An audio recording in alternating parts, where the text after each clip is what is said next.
Estamos en vivo. Muy buenas noches, ¿cómo están? Muy buenas noches a todos. Como diría Vanessa Kaiser, militantes, simpatizantes, amigos de Partido Nacional Libertario Magallanes, muy buenas noches, bienvenidos al segundo programa de Digámoslo de esta manera. Hoy tenemos un tremendo invitado, el general retiro Luis Felipe Cuéllar, que agradecemos de antemano su participación y haber aceptado esta invitación. Como siempre, Cori, buenas noches, muchas gracias también por estar hoy día nuevamente, por compartir esta velada. Y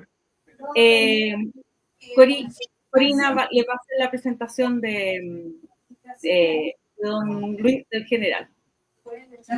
Muy buenas noches, militantes. Estamos muy contentos de tener nuestro segundo programa con este tremendo invitado. Así que les presento a don Luis Felipe Cuéllar, general en retiro del Ejército de Chile. Él ingresó a los 16 años al ejército, tuvo una trayectoria en las filas de 38 años. Profesor de Historia Militar y Estrategia, magíster en Ciencias Militares, fue reconocido como educador del año en el Ejército de los Estados Unidos, donde tengo entendido que estuvo alrededor de 2 años. Diplomado en Recursos Humanos, Administración de Defensa y Política Internacional. Fue jefe de defensa durante la pandemia del COVID en Arica y Parinacota, donde también tengo entendido que estuvo alrededor de 13 años en toda la zona norte. Y en el año 2022 comandó un equipo de hombres y mujeres en la macrozona sur para imponer el Estado de Derecho. Ya sabemos que ahí fue una de sus intervenciones importantes. Actualmente, don Luis Felipe encabeza el programa de seguridad y defensa de Johannes Kaiser. Y antes de que entremos de lleno al programa de Johannes, nos gustaría saber cómo fue su llegada al Partido Nacional Libertario, qué lo motivó a unirse a las filas de Johannes Kaiser y luchar por este proyecto para levantar a nuestro país de la situación lamentable en la que estamos pasando. Bien, muy buenas noches a todos los auditores y a ustedes dos, las anfitrionas, y les agradezco en primer lugar por haberme invitado y darme esta oportunidad de poder transmitir en forma bien sucinta el programa de Johannes, y al mismo tiempo también agradecerles por esa tremenda presentación que hicieron. Si no es tanto, soy una persona común y corriente, un soldado común y corriente hoy día en condición de retiro, con muchas ganas de seguir sirviendo a mi patria. Y en ese contexto me encuentro apoyando esta magnánima tarea que asumió Johannes. Y el cómo llegué es bien extraño, ¿eh? Yo llegué, luego de haberlo escuchado varias veces y haberlo visto en algunas entrevistas, yo llegué a la convicción que era el único de los que eran como precandidatos en ese entonces, yo le hablo de 3, 4 meses atrás, que hablaba con la verdad, que tenía la convicción y la fuerza para transmitir un mensaje. Y eso me provocó a mí entusiasmo y generé algunos contactos de tal forma que llegué a donde él. Y me ofrecí voluntario para trabajar en lo que se necesitara. Y específicamente se necesitaba alguien para que liderara el equipo de seguridad y defensa.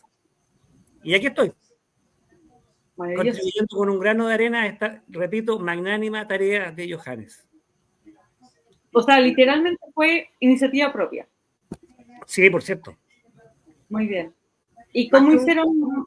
Perdón, Cori, disculpe. Perdón, pero más que un grano de arena, con la vasta experiencia que tiene usted, sobre todo en la zona norte, donde estuvo 13 años conociendo los pasos fronterizos habilitados y también los no habilitados, o sea, no, es un tremendo aporte al programa de Johannes. También estuve en Magallanes, yo estuve 3 años en el Caupolicán. Eso mismo estamos hablando, queríamos saber también. Sí, estuve 3 años en el Caupolicán, pero era muy joven, estuve 3 años en el Caupolicán, así que algo conozco, del continente poco, pero de la isla bastante. Ya. bueno, la verdad que usted mismo lo dijo, si había tenido vida militar acá en Magallanes, no acaba de contar, así que, y de lo que vivió en Magallanes, ¿hace cuántos años? ¿Cuándo fue eso? Uy, en Magallanes yo estuve del 92 al 95, en el Caupolicán, en Tierra del Fuego. Tierra del Fuego, perfecto. Ustedes no habían nacido, a lo mejor el 92. No, qué gentil, qué amoroso, que ya estábamos en la universidad, ya, aunque no lo crean. Claro. Así que no, digo, pero muchas gracias por el cumplido.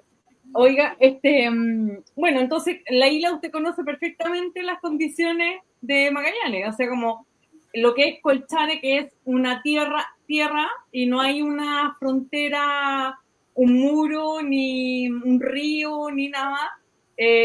Para Magallanes nosotros tenemos en Argentina la frontera que es un alambre, literalmente. Sí. Pero fíjate que ese alambrado, que por lo menos en la isla es un alambrado, y en Monteay, Monía Nadales también es alambrado, porque son estancias, son campos, entonces se delimitan por eso. Pero ese alambrado ya es mucho más que lo que hay en el norte, porque en el norte sí que no hay nada.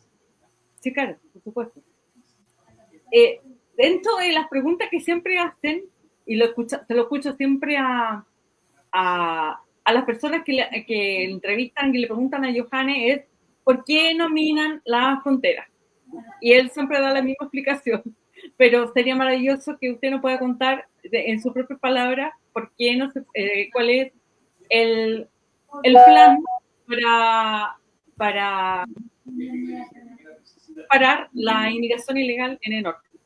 Mira, voy a partir por lo más simple. Para la inmigración lo que tenemos previsto nosotros, y está plasmado así en el programa de gobierno, es volver a penalizar el ingreso a Chile por un paso no habilitado. Hasta el año 2005, el ingreso al país por los llamados pasos no habilitados tenía pena, incluso de cárcel, que era el artículo 69 del decreto ley 1094. Y en febrero del 2005... ¡Uy! Se cayó. ¡Ay! Se cayó. Perdón, pero... Bueno, esperemos que se hagan caídas desde el campo en general. De esta puede llegar nuevamente. Como contémosle a los que se vienen sumando. Tuvimos un impasse técnico. De invitado hoy en el segundo programa, el general Cuellar. Esperemos que pida el ingreso nuevamente.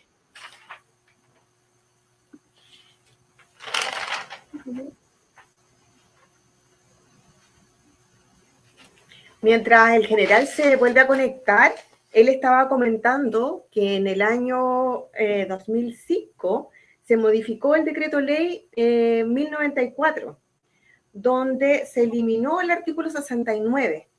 Este artículo indicaba que era delito que ingresaran extranjeros al país sin la respectiva documentación. Y ese decreto, ese artículo, fue eliminado en el año 2005. Por esa razón, como no está este artículo en vigencia, es que los inmigrantes pueden pasar con tanta facilidad.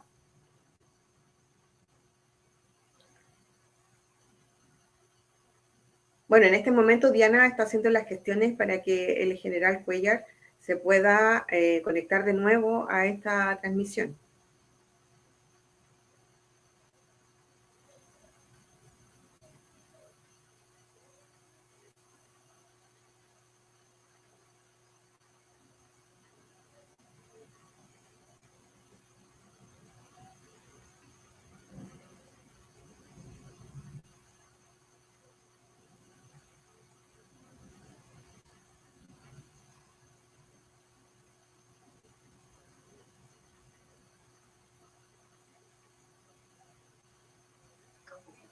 Sí, se supone que estoy. Ya, mire, retomemos lo que quiere.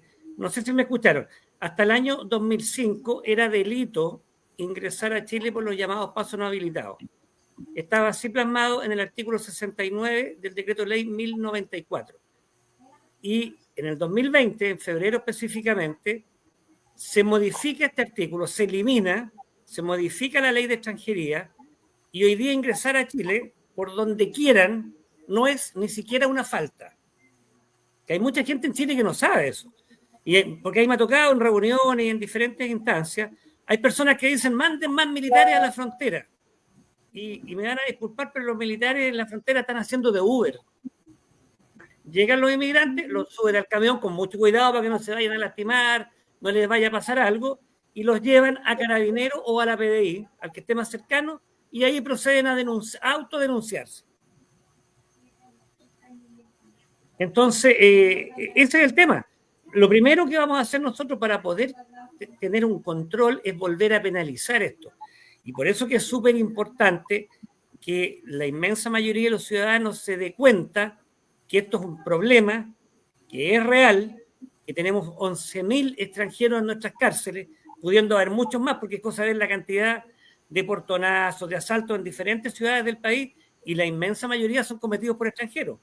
Y aquí, como tenemos la puerta giratoria desde hace más de 20 años y sigue exactamente igual, porque ninguno de los últimos 4 gobiernos ha hecho nada, porque esa es la realidad, nada, el llamado es, hoy día, la oportunidad está en alguien que es nuevo en política, alguien que tiene la convicción, que tiene el carácter, que tiene la voluntad para solucionar los problemas, pero solo no lo va a poder lograr. Requiere que elijan los parlamentarios de su sector. Importante eso, destacar que la lista parlamentaria de Partido Nacional Libertario, Republicano, Social Cristiano, en la lista K de Kaiser, así que para que acompañen a los candidatos de la lista y obviamente cuando dicen al lado Partido Nacional Libertario, votar por el Partido Nacional Libertario. En este caso, la región de Magallanes nos representa, está de candidato Ramón Vargas Tobar, Ramón Aguilar Tobar, disculpe, y el K66, eso es, hay de utilidad pública. Oiga, usted habló muy bien de la cárcel, el tema de la cárcel. Si bien no es, o sea, la gendarmería y todo lo que es penitenciaría, cárceles y las concesiones, etcétera, depende de justicia, del Ministerio de Justicia. Como veo que se entrelazan en el programa muy bien explicado y usted toma también esta parte porque no es fácil agarrar un malhechor y más encima cuando los carabineros sabemos que hacen la pega 1, 2 y 10 veces y hasta 100 veces porque hemos visto detenidos que van detenidos y lo sacan al día siguiente, pero no tenemos nada así que la fiscalía no trabaja, la defensoría a veces trabaja demasiado bien, más que la fiscalía, y llega al juzgado y lo dejan libre. Entonces, y dentro de la cárcel tampoco tiene una rehabilitación o salen antes de tiempo. Entonces, ¿cuál es la propuesta en seguridad junto con justicia para detener esto? O sea, bueno, Johannes habla siempre que hay que reformar todo el sistema judicial. Mira, efectivamente, sí, hoy día el problema de la delincuencia, una en la frontera, otro, yo te diría, tremendo problema es que llevamos muchos años desde que se implementó el actual sistema procesal penal, que alguna vez se llamó la reforma, pero ya de reforma no tiene nada, eso se terminó de implementar el año 2005, o sea, hace 20 años atrás, que la última fue la región metropolitana. Entonces, en 20 años, yo creo que nuestros abogados, nuestras facultades de derecho, tendrán la experiencia más que suficiente para saber qué es lo que está fallando. Porque uno sin ser abogado y mirándolo desde fuera y profundizando hoy día en el tema principalmente de seguridad, uno se da cuenta que el problema está de la puerta giratoria que acuñó el presidente Sebastián Piñera, está en los jueces, en los magistrados. Porque hay personas que, tú lo decías, que se han detenido 30, 40, 80 veces y el juez que está de turno lo sigue dejando libre. Entonces, lo que vamos a hacer nosotros en el gobierno del presidente Johannes Kaiser es desde el gobierno servir como un crisol para amalgamar todas las capacidades del Estado. Y cuando hablo de capacidades, hablo de los 3 poderes del Estado. aunar esfuerzos. O estamos todos remando para el mismo lado o son parte del problema, por no decir que están en contra. Y también hay un tema que mucha gente desconoce, que en el artículo 32 de la Constitución, específicamente en el inciso 13, y tomen nota para que lo lean, artículo 32, inciso 13, ustedes lo busquen y se lo leen a los auditores, son las facultades especiales del presidente de la República. Y en esas facultades dice que él debe velar por el desempeño funcionario de los jueces y de los fiscales. Y si esto no está acorde al derecho, el presidente puede pedirle a la Corte Suprema un cuaderno de remoción y tú sacas al juez. No hace un ministro de Corte, eso es vía acusación constitucional. Pero llevamos 4 gobiernos que ningún presidente parece que ha leído la Constitución, porque ninguno ha hecho nada. Entonces, nosotros estamos convencidos que, asumido el gobierno, en el primer mes, cuando tengamos destituido a 2 o 3 jueces, la cosa va a cambiar radicalmente. Lo mismo con algunos fiscales, porque tenemos fiscales que son expertos en perseguir carabineros y no en perseguir delincuentes. Exactamente. Entonces, es parte de un tremendo problema, la migración descontrolada, el sistema de la puerta giratoria, este sistema complaciente y garantista para el delincuente y no para la víctima, porque las garantías hoy día son para el victimario y no para la víctima. Entonces también está previsto crear una defensoría de las víctimas, porque hoy día con plata de todos los chilenos se defiende al delincuente. Exactamente. De los defensores públicos, en desacreditar las pruebas, etcétera, etcétera. Entonces, la idea es amalgamar todas estas capacidades de tal forma de aunar esfuerzos y remar, valga la expresión poco académica, para el mismo lado, de tal forma de colocarle coto al asunto, de colocarle coto, y de que nuestros carabineros se vuelvan a sentir apoyados. Por eso que el principal pilar es demostrar con hechos la voluntad política real, con hechos, no con buenos discursos. Sobre lo mismo quería preguntarle los dichos de el candidato José Antonio Kast, que dijo en un debate sobre si si a un militar o carabinero lo detienen, a él también quisieran que se fuera preso. ¿Qué opina respecto a eso? Que Johannes hizo una muy buena contraargumento. Ese es un tremendo problema hoy día que les afecta no solo a los militares y a los carabineros y a los PDI. Es un problema grave porque a muchos de ellos, y lo vimos con el caso Pionono, lo vimos con el caso del carabinero del malabarista de Coyipulli, no sé si recuerdan, lo primero que hace el fiscal es someterlos a procesos, o sea, como imputados, lo primero. Yo conversaba el otro día con un almirante que le tocó ver el tema en la misma que yo estaba en la Araucanía cuando hubo un enfrentamiento con carabineros y posteriormente con infantes de marina en el Golfo de Arauco, en Leu, si no me equivoco. Y lo primero que hizo el fiscal, ni siquiera les tomó declaraciones, les dijo, ya son todos imputados, sin ni siquiera tomar la declaración. Entonces, claro, a los militares y a los policías no se les respeta ni se les garantiza la presunción de inocencia, o sea, no se les respeta el Estado de Derecho. Esa es la realidad. Y en la institución, no en el ejército ni en la armada, pero sí en carabineros los dan de baja de inmediato.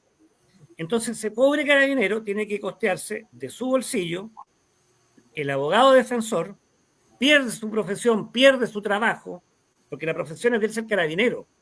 O sea, pierde su profesión, pierde su trabajo.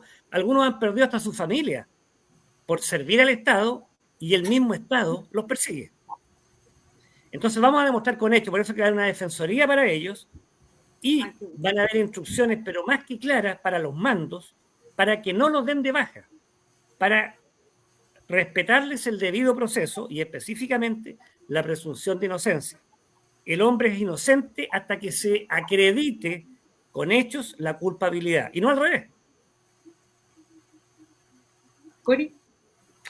Estaba recordando a Nubia Vivanco, la abogada que está en conocimiento de todos los ataques que han habido contra carabineros y no sé si ella está dentro de las personas que han aportado al programa de defensa de Johannes. Mira, yo no la conozco. ¿No? Yo no la conozco. Yo no sé si en el equipo de justicia habrá aportado. No lo sé. No, es conocida abogada, ella ha defendido, creo que al cabo Zamora, a muchos carabineros.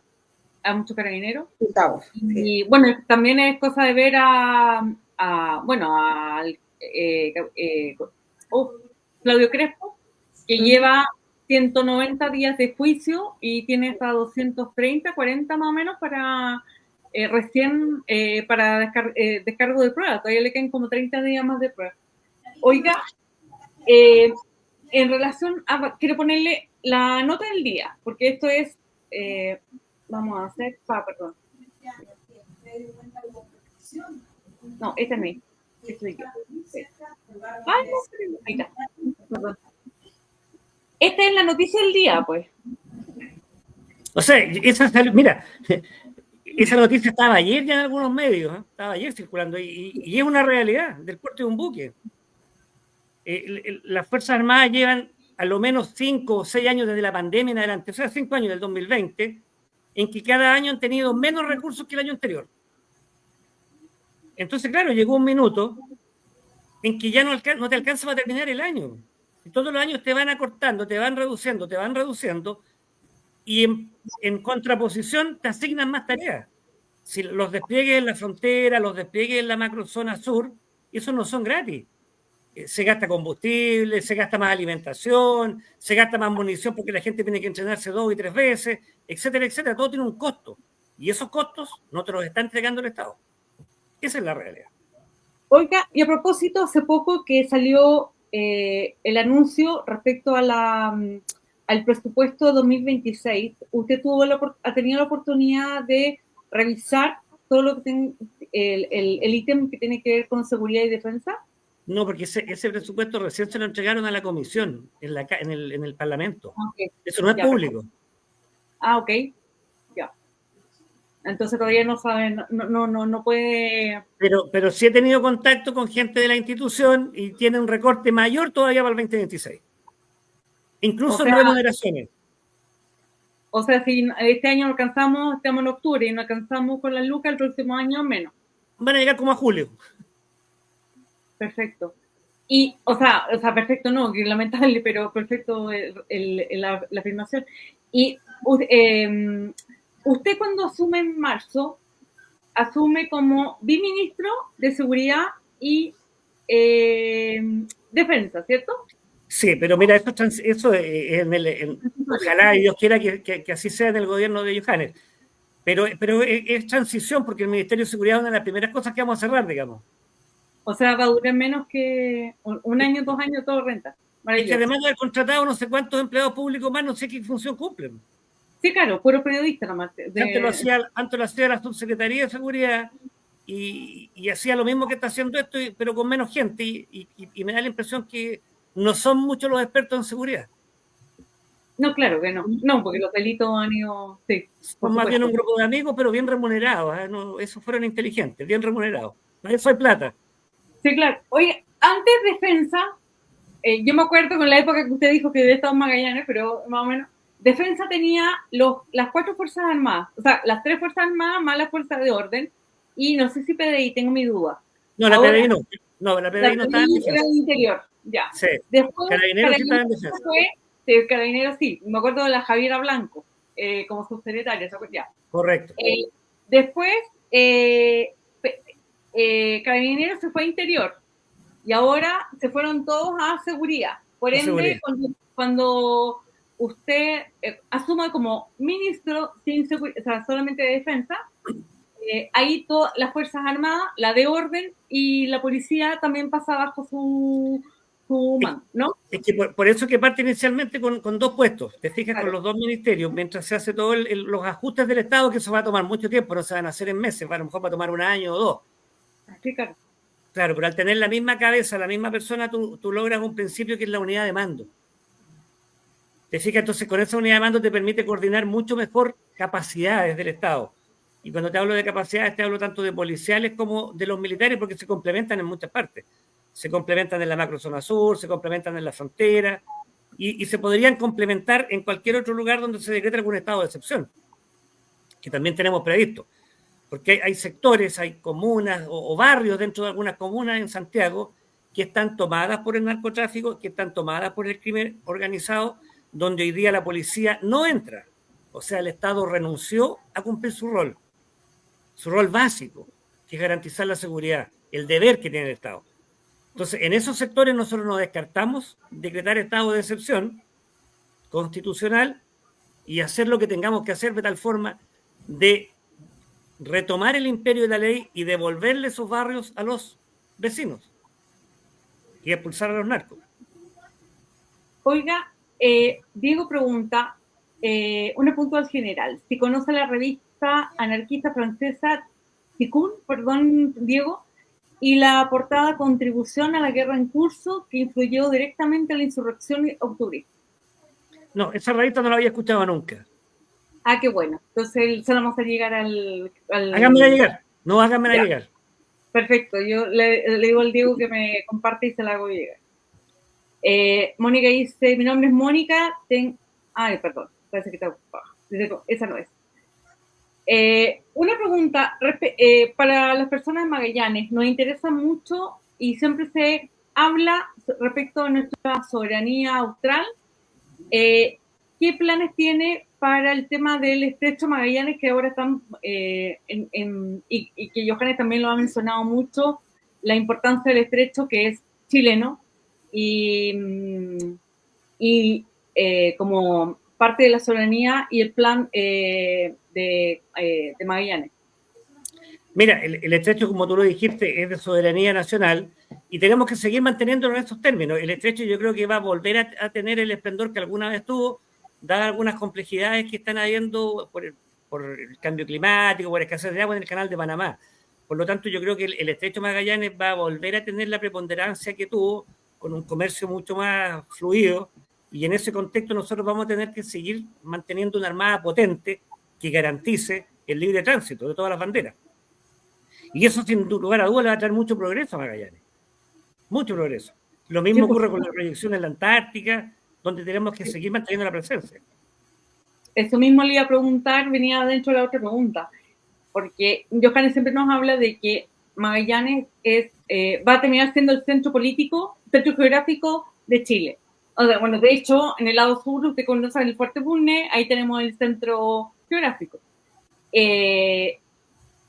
Pensando que en unos años más se termina el Tratado Antártico, ¿cómo piensa que va, o cuál es la postura, para que nos cuente a los magallánicos, cómo es la postura de Johannes y de usted como jefe encargado de defensa en el nuevo tratado y considerar Magallanes como puerta de entrada a la Antártica? Mira, la postura, la política exterior de Chile yo creo que va a seguir siendo la misma. Yo no creo que haya mayores cambios. Porque acuérdate que el tratado, en el fondo, los países son reclamantes de ciertos derechos antárticos que están algunos superpuestos. De hecho, nuestra tierra de O'Higgins tiene dos superposiciones, tanto con Inglaterra como con Argentina, en sectores bien amplios. Y yo creo que vamos a seguir en ese mismo contexto, porque en la medida que no existan intereses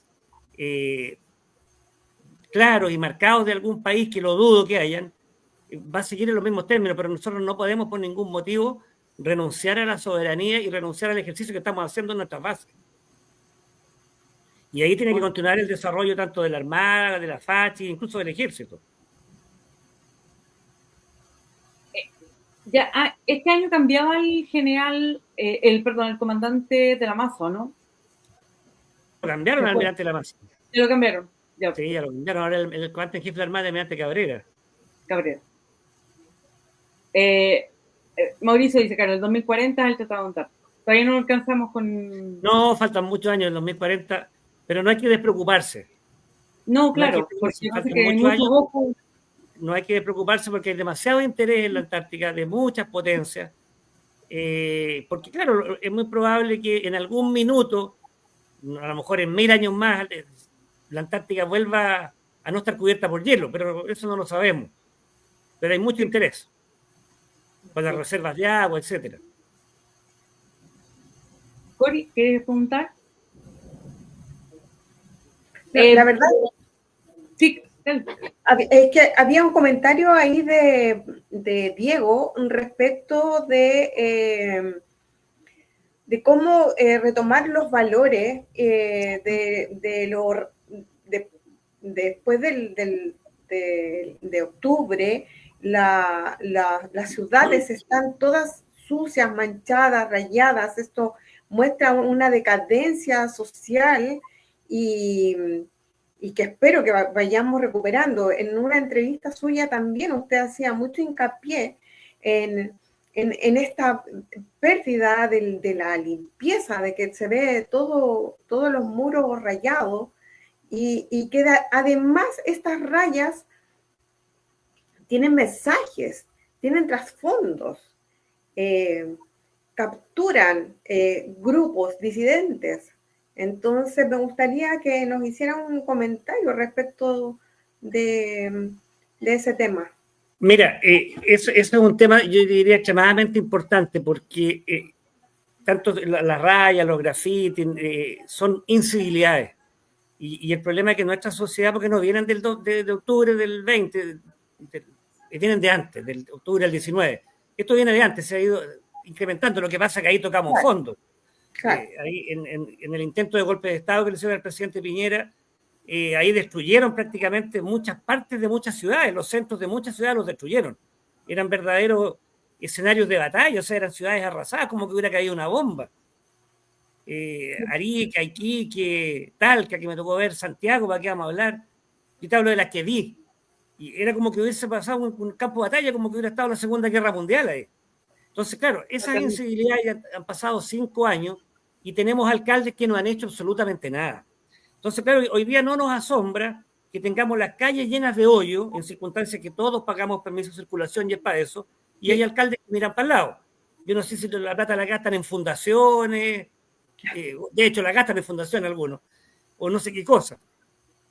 Y tenemos otro problema grave de estas incivilidades, porque ustedes lo tienen que haber escuchado, yo soy padre, tengo hijos en edad escolar todavía, y hubo profesores que les enseñaban que esto rayado era arte. Arte. Entonces el que piense que eso es arte, llévese los artistas a su casa y que se la rayen entera si quiere y disfrute del arte.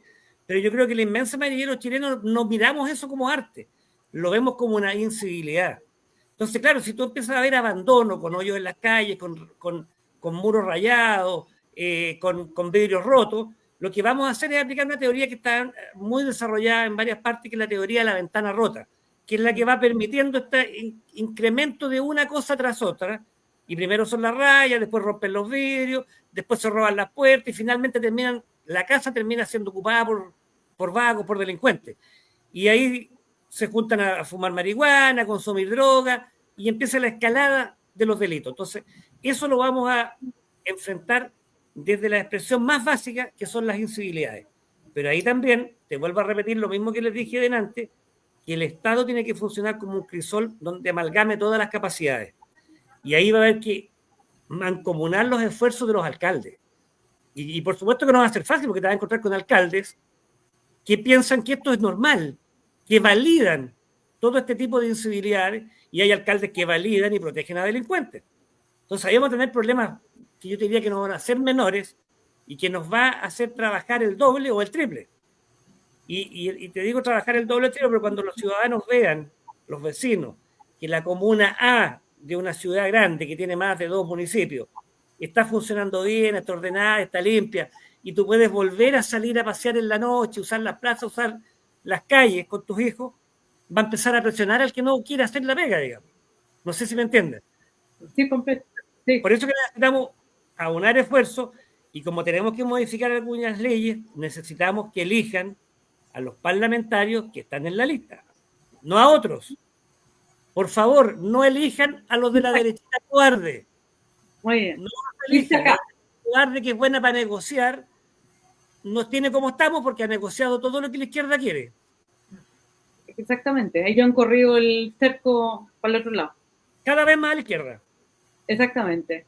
Mira, Mauricio me dice, es muy importante el entrenamiento en decodificación porque los mensajes son encriptados. Y bajo este comentario, y se lo escuché en otra entrevista, cómo ¿cómo está la ANI hoy día? ¿Y cómo lo vislumbra? Bueno, hoy no hay ANI, digamos, pero la Agencia Nacional de Inteligencia, y cómo pretende fortalecerla, y como dice Johannes, darle músculo a la agencia. Mira, eso es un tremendo desafío porque hay que modificar la ley de inteligencia. Actualmente hay un proyecto de ley que está en el Congreso, no sé en qué trámite, lleva varios años, y en mi opinión, ojalá que no lo aprueben, porque la va a dejar peor todavía. Ojalá que no lo aprueben, porque la va a dejar peor. Entonces ahí va a haber que introducir un proyecto nuevo, porque la ANI hoy día, además de los problemas que primero nunca se ha tripulado completa, nunca. La planta que tiene que es muy poca gente, pero nunca se ha tripulado. Y lo peor de todo que se cambia prácticamente todo el personal cada vez que cambia un gobierno. Entonces esta agencia no sirve al Estado, sino que le sirve, si es que sirve para algo, al gobierno de turno. Entonces lo que nosotros pretendemos primero es hacerla más robusta, dotarla con un medio de obtención, o sea, que tenga un organismo que dependa de ella, que hoy día no existe, que sea el encargado de buscar la información. Y ese organismo tiene que tener gente distribuida en todo el país, desde Parinacota y hasta Tierra del Fuego, en todo el país. Y esa es la gente que tiene que nutrir de información a la ANI, y la ANI en la región y la ANI en Santiago, es la que tiene que procesar esa información para producir inteligencia, que no es lo mismo que la información, porque hay mucha gente que piensa que es lo mismo. La información es todo. La inteligencia es el valor de uso que a mí me sirve para anticiparme a los hechos. O sea, yo proceso, obtengo inteligencia y con eso yo me puedo adelantar al delincuente, me puedo adelantar al narcotraficante, me puedo adelantar a ese que pretende tomarse un colegio en 3 días más. Hoy día no tenemos esa información, por eso que el Estado siempre llega tarde. Estamos reaccionando porque estamos ciegos. Pero eso también toma tiempo, eso no se va a solucionar en un mes, ni en 2, ni en 3, porque ahí también vamos a requerir modificar la ley. Inicialmente sí la vamos a tripular, las plazas que tenga, con gente especializada y con experiencia, que la tenemos. No en el comando, por cierto, pero en Chile existe. Hay que conformarla y que empiece a servir a los fines del Estado, mientras se modifica la ley y se crea este organismo. Porque hoy día, claro, a la ANI le comparten algo de información la inteligencia de las Fuerzas Armadas y la inteligencia de las policías, algo de información, porque son súper celosos. Ese es un principio, digamos, que lo que hace la mano derecha que no lo puede saber la izquierda, y se respeta, pero como palabra de Dios. Mire, Mauricio le pregunto a usted, la verdad. Me imagino que como futuro ministro habrá una sola red de información para que converjan todas las instituciones del Estado. Me refiero a Fuerzas Armadas, Policía, Gendarmería, FAC, DGAC, etcétera, para combatir realmente el crimen organizado y la probidad administrativa. Espero que todo salga como queremos. Saludos. Gracias, Mauricio. Mira, la semana pasada, si mal no recuerdo, estuvimos en un debate que hubo, que no sé si ustedes tuvieron acceso, que se hizo con todos los encargados de seguridad y defensa de todos los candidatos, en Summit País Digital, no sé si lo vieron. Vimos de salud, de varias cosas. También hubo de defensa, a lo mejor no sé si lo publicaron o no, pero ahí debatimos bastante del tema, y prácticamente todos, unos con más intensidad que otros, teníamos identificados los mismos problemas. Hoy día no tenemos una gobernanza de datos. Hoy día no tenemos una plataforma única. Sí tenemos información y tenemos plataformas en todas las instituciones, en todas las reparticiones y en todos los servicios del Estado, pero falta un organismo que lo centralice, y más que un organismo es aplicar tecnología, así que no se requieren más organizaciones, es tecnología, cosa que todo fluya a los mismos servidores y que tengan los mismos formatos, cosa que la información pueda ser utilizada y procesada, digamos, y no la envíen como quieran enviarla. Entonces también eso está previsto y hay un equipo que está trabajando y lo tiene muy avanzado eso. Bueno, de hecho ayer... Más decente. Perdón que lo he interrumpido. Ayer con Corina entrevistamos a un miembro del equipo de infraestructura, especialista en telecomunicaciones, David Berrillo, que trabaja con Pablo Millar. Pablo Millar. Y bueno, y ahí nos sorprendimos porque Pablo Millar, bueno, como economista, pero además tiene un magíster y trabajó en temas de defensa en Washington, tiene una especialidad.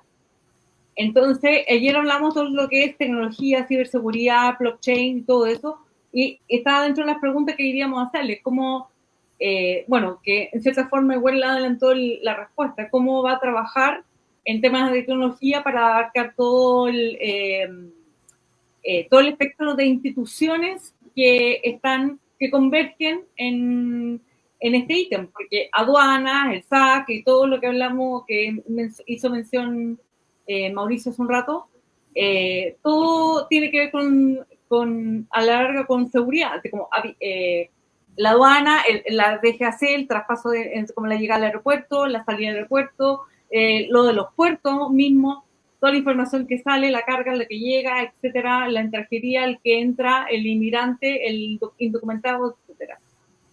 Usted trabaja muy a la par con infraestructura en esa parte. Es que, claro, si te fijas, toda esa información existe, pero existe en diferentes servicios, en diferentes plataformas y muchas cosas en diferentes formatos. Entonces, eso ellos lo tienen bien desarrollado de tal forma de poder integrarlo. Usted hace mención, y debo de confesarlo, porque tengo 2 hermanos hombres, y ambos se saltaron, o sea, no es que se saltaron. Uno tenía pie plano y el otro pasó los 7 años sin, ¿cómo se llama? Postergándolo por el tema de la universidad, el volver al servicio militar obligatorio. Es que, mira, no es que vuelva. Lo encuentro muy bien, pero hay muchos cabros, o sea, jóvenes, que como que estarían como medio decepcionados porque no estarían muy felices de hacerlo y se escudan bajo o el pie plano anterior o en la universidad, los estudios universitarios. Claro, mira, si no es que vuelva a ser obligatorio, si nunca ha dejado de serlo. Claro.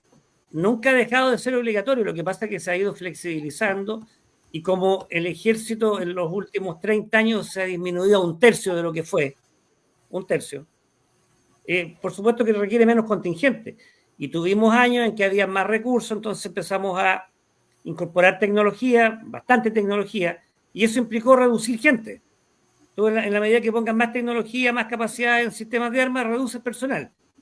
Pero el soldado, el hombre, sigue siendo el elemento fundamental.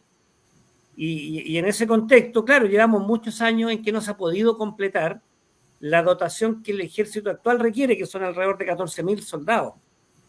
Y llevamos muchos años que no se ha completado. No se ha completado primero porque tú no lo completas con voluntarios, pero más que eso, porque imagínate que tuviéramos los voluntarios. Llevamos a lo menos 6 años que el Estado no te ha dado los recursos económicos para tenerlos. Ese es el tema. O sea, te financia normalmente el 50% e incluso menos, un 40% de esos 14.000. 5.000, 6.000, no te financia más que eso.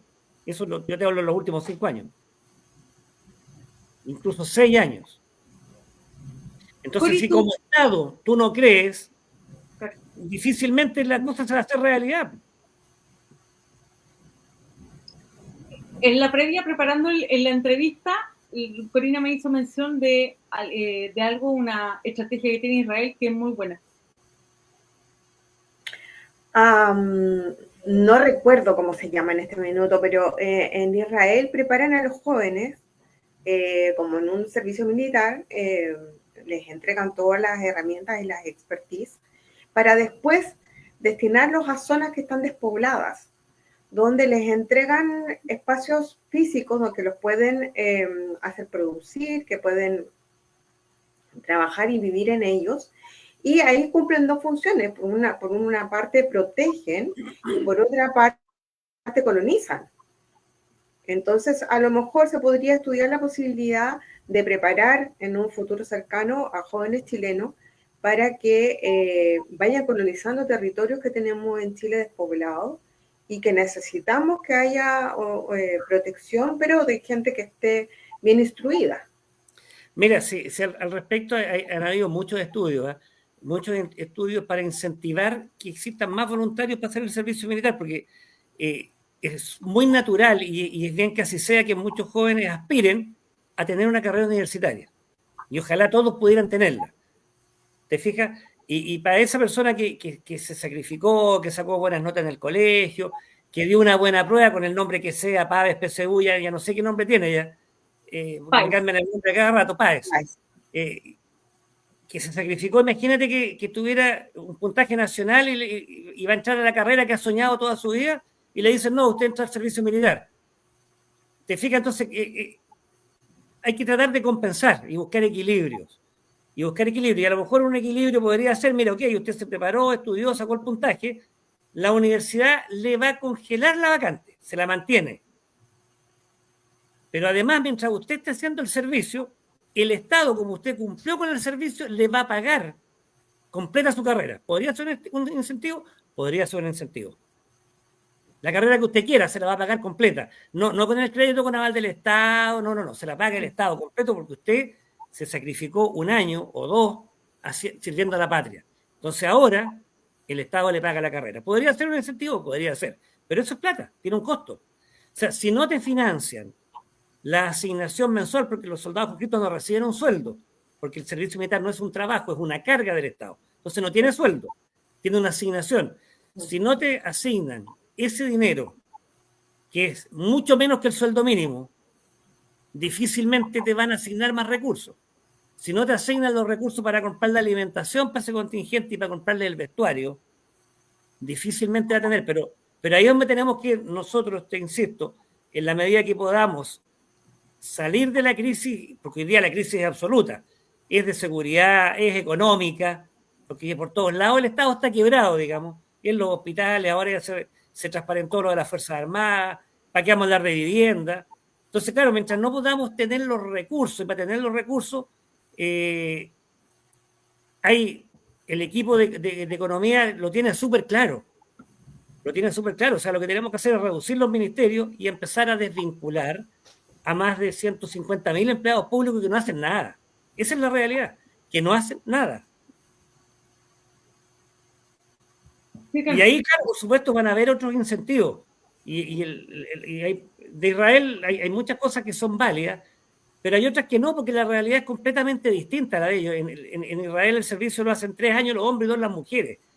Y incluso concurren a Israel todos aquellos que tienen la religión judía y que viven en otras partes del mundo, lo van a hacer igual. Porque es un tema de supervivencia de ellos como nación. Pero aquí no ocurre eso. Aquí llevamos muchos años con una campaña brutal desde los gobiernos de desprestigio de las Fuerzas Armadas y de desprestigio de las policías. Sí. Eso hablábamos previamente con Diana. ¿Cómo generar nuevamente la admiración, el respeto, el cariño por las Fuerzas Armadas desde los más chiquititos? Volver a instaurar que se cante todos los lunes en la mañana la canción nacional, que haya una formación, que haya un acto cívico. Hay que recuperar todos estos valores. Yo tengo la grata experiencia de uno de mis hijos, hizo el servicio militar, y a pesar de que como familia, yo tengo toda familia militar, como familia lo motivamos para que se quedara. No lo logramos, porque si bien a él le gustaba, lo quería, no sentía toda la motivación para quedarse. Tuvo la primera antigüedad, el mejor puntaje de tiro, pero no logramos que se quedara en la fila. Entonces, ¿cómo hacer como sociedad que volvamos a amar a nuestras Fuerzas Armadas, a valorar y a respetar, y que nuestros jóvenes quieran no solamente hacer el servicio militar, sino que luchar por la patria? Mira, es lo mismo que hablábamos al principio, o sea, hay que empezar a eliminar las incivilidades. Si el hecho de que se dejara de cantar la canción nacional, nuestro himno patrio, si hoy día con suerte lo cantamos por los partidos de fútbol, con suerte,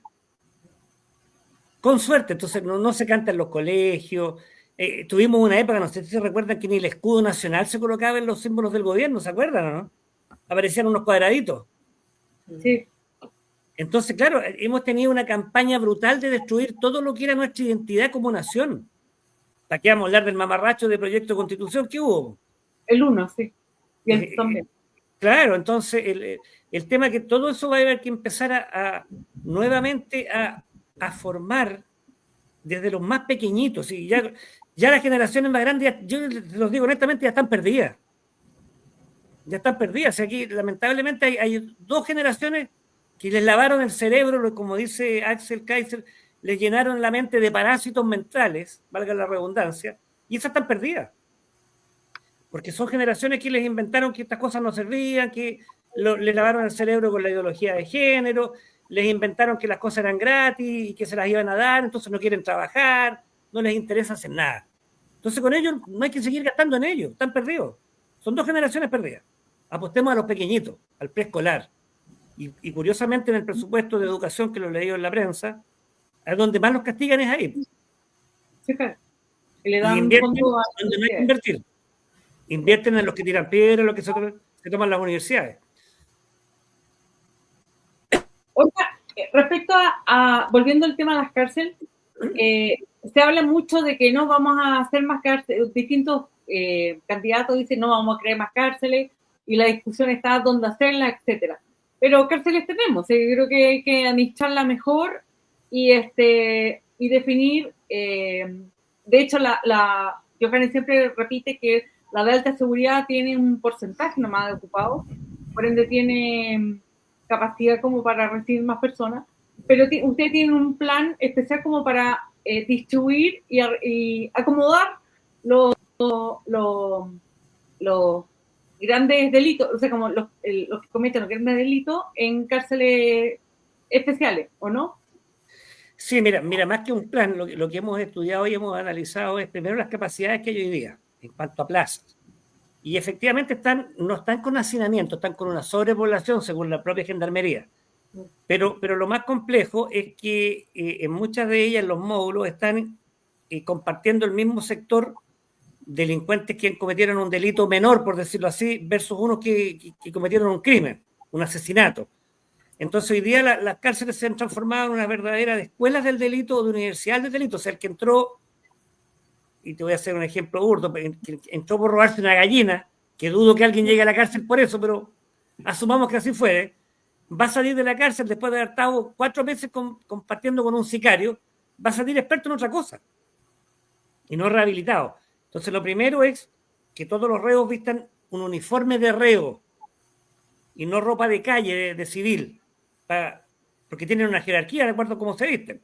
Entonces todos los vestidos iguales. No vamos a inventar la rueda.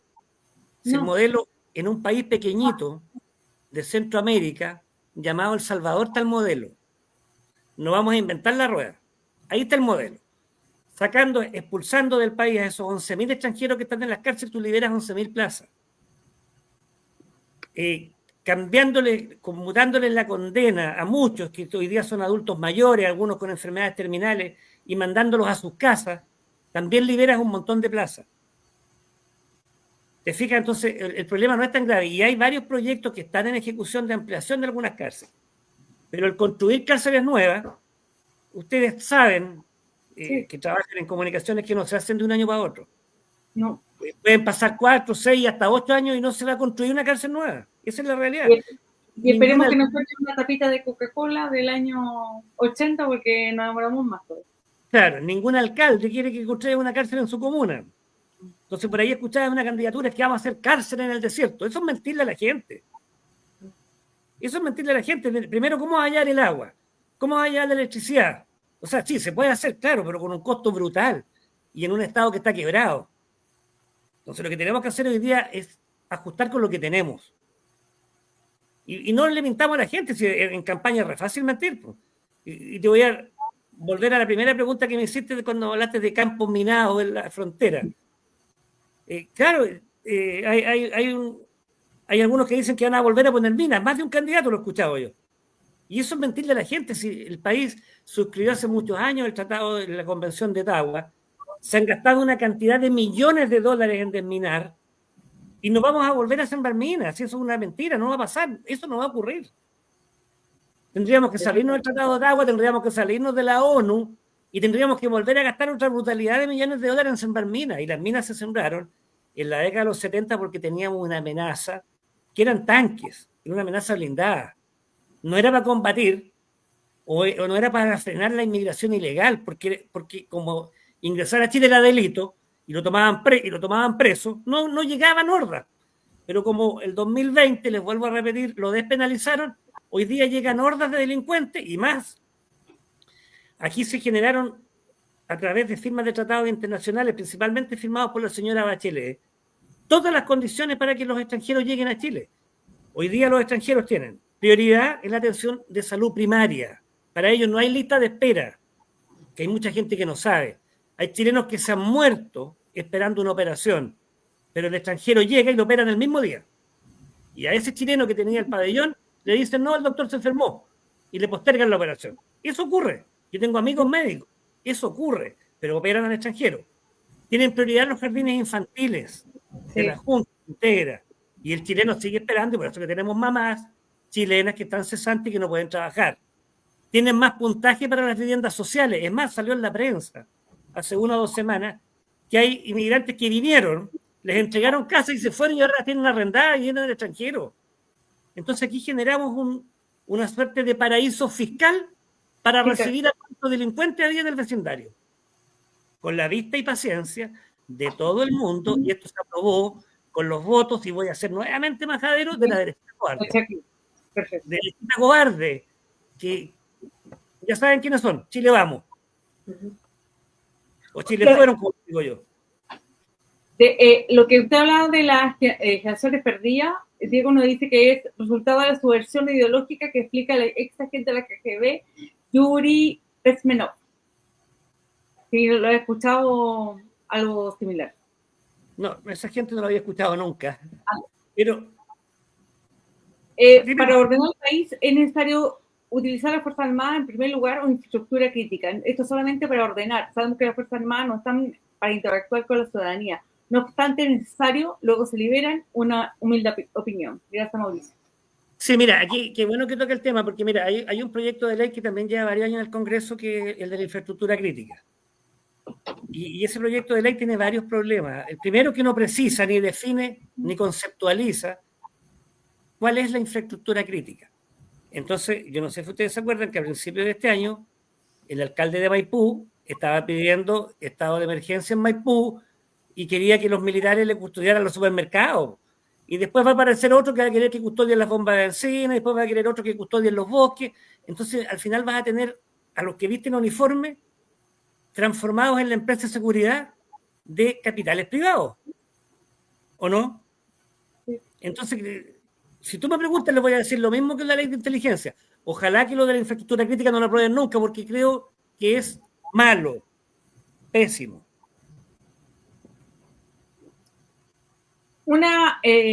Adrián, buenas noches. Hay personas que nos interesa pertenecer a la reserva de alguna de las ramas de las Fuerzas Armadas o Policía, pero por edad o requisito actual no podemos.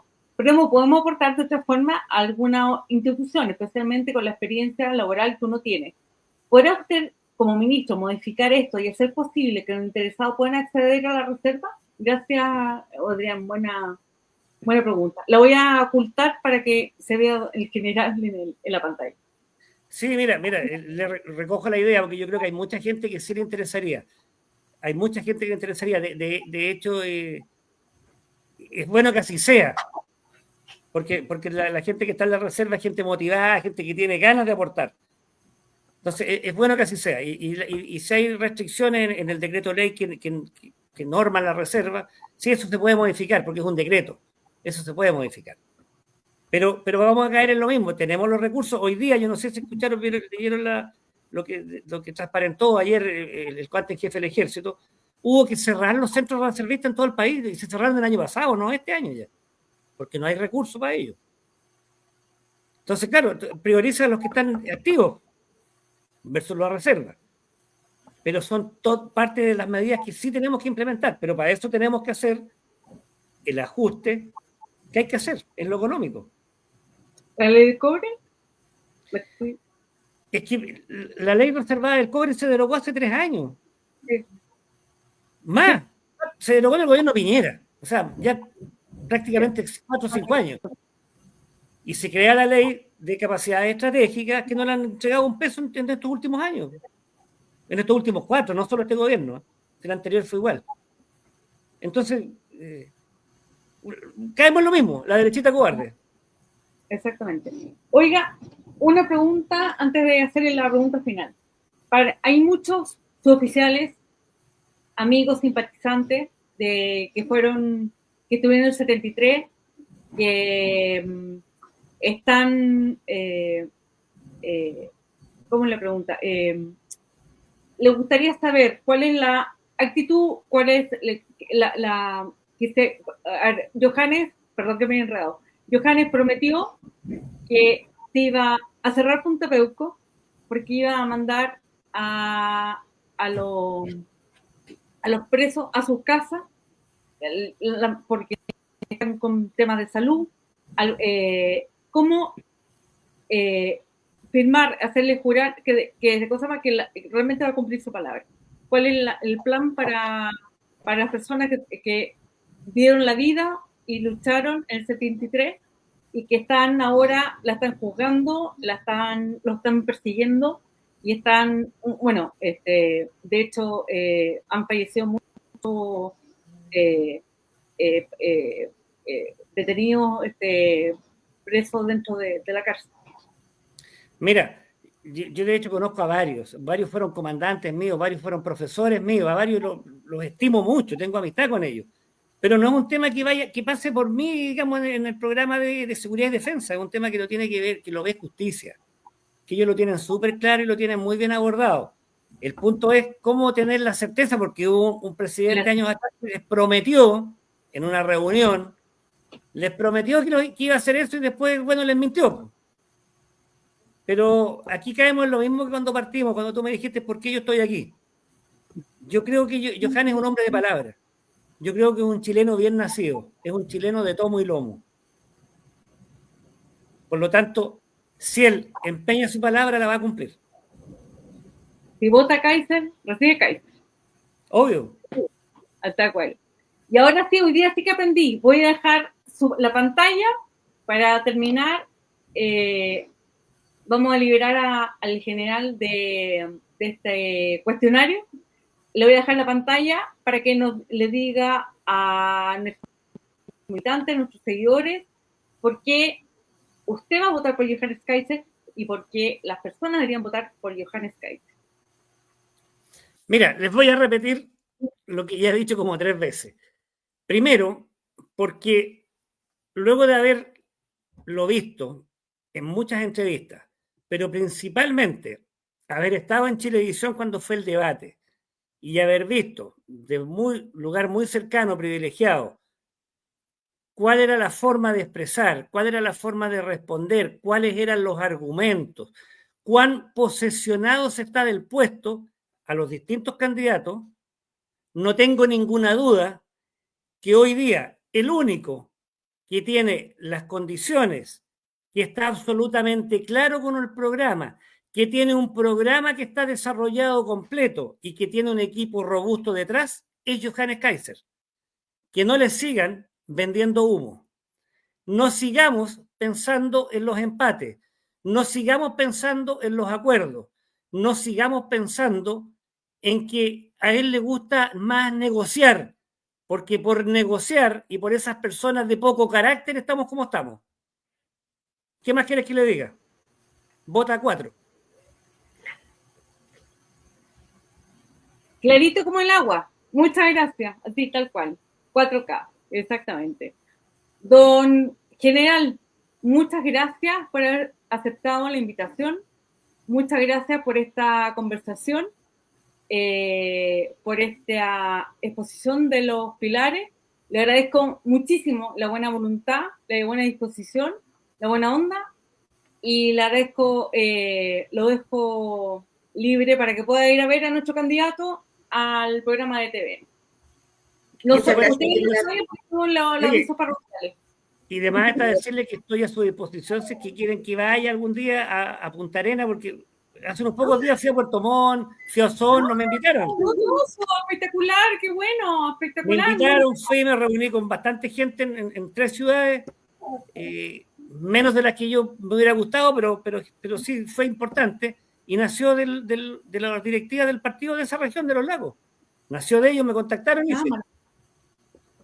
Hoy maravilloso, espectacular, muy bueno, se agradece mucho, muchas gracias. En la medida de lo posible, amable. Yo me organizo y puedo hacerlo, digamos, tengo las ganas de hacerlo. Qué bueno. Está bien, siempre es bueno viajar. Está bien. No se olviden, cuando estén en la cámara secreta, pónganse la mano en el corazón y piensen en Chile. El más de lo mismo nos tiene como estamos. Lo que Chile necesita ahora es un cambio, pero un cambio de verdad, un cambio que sea rotundo y que sea claro y con hechos. No un cambio con palabras y no un cambio donde hay mucha gente que ya ha gobernado 1, 2 o 3 veces y sabemos que lo han hecho mal. Exactamente, y acá estamos. Muchas gracias, genial. Muy buenas noches, que descanse y a sintonizar TVN. Buenas noches, Dios los bendiga. Buenas noches. Buenas noches, general. Muchas gracias. Nosotros nos quedamos con Cori con los avisos parroquiales. Parece. Hoy, qué buena entrevista, maravilloso, espectacular. Qué hombre más encantador. Buena disposición y una paciencia maravillosa. Sí. Muy directo, me encantó. Sí, encantador. Muy directo. Sí, muy buena. Bueno, tenemos que gestionar la posibilidad de que venga.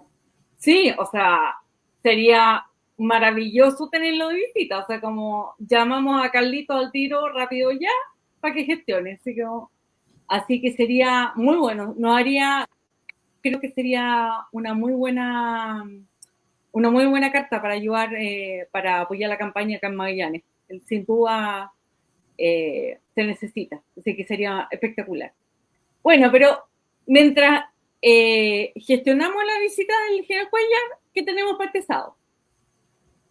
Bueno, el sábado tenemos banderazo y entrega de volantes en Avenida Colón con Boris. Así que todos invitados a tener las pilas bien cargadas para trabajar ese día para que nuestro candidato salga presidente y se pueda poner en práctica todo el programa de Johannes. Exactamente. Y bueno, tenemos que decirle a nuestro hombre del tiempo que nos diga mañana. Esperemos que el sábado esté en buenas condiciones para que el clima, pero con el viento de hoy te lo encargo, la lluvia, pero el viento puedo aguantarlo, pero con lluvia y viento, pero bueno, todo sea por Johannes, bien. Y no sacamos nada con hacer tanta campaña, ¿cierto? Y hacer volanteo, porque en noviembre además esto nos acaba, porque tenemos que anotarnos como apoderado de mesa. Así que anótate, pincha el www.apoderadostnl.cl, inscríbete. Acá hay un grupo trabajando, armando los equipos a cargo de Oscar, no me voy a equivocar de nombre. Comandante. Así que él está encargado de reclutar